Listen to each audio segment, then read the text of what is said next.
No, you didn't ask to be born. You were not so polite. Rather, you demanded it in the shape of a shall, your gavel beating the command into bronze. You harnessed two slaves to build the palace of your body, though not before you did your due diligence. You lurked and hunted the best you could catch. You were a choosy one indeed. You scouted for the greatest harmony of oculo-facio-skeletal proportions, the plumpest thoughts and bank accounts, the most delectable buttocks, jaws, hips, chests, and feet. You dissolved the thoughts of your slaves into the acid bath of lust, that most radioactive glow of delight. That substance which swallows all questions and answers into its depth and makes grumbling victims evince mile-wide smiles. You affixed yourself to your female slave as if a lamprey, siphoning off nourishment which you commanded from far-off lands. Tuna from Thailand, potatoes from Poland, mangoes from Mexico.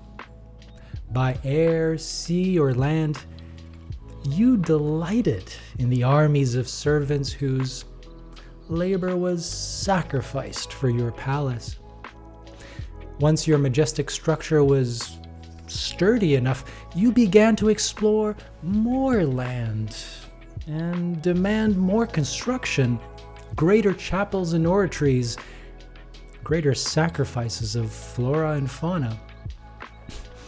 You screamed unintelligibly at your slaves betwixt midnight and midday, but they understood your meaning. More, more.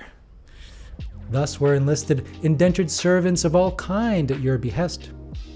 Jesters, cooks, confectioners, tailors, plumbers, nannies, tutors, all for your amusement and nourishment. Though as your kingdom ages, it seems amnesia has plagued your land. Now you cloak yourself in a foreign shroud of purity. I never asked to be born, you lament as if a lamb tending its wound. You forget your bloodied scepter, your majesty.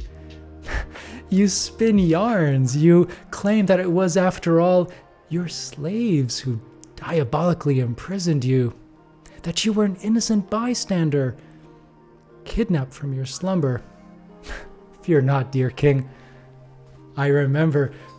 We remember, as Nietzsche put it, life itself is essentially appropriation, injury, the conquest of the strange and weak, suppression, severity, obtrusion of peculiar forms, incorporation, and at the least, putting it mildest, exploitation.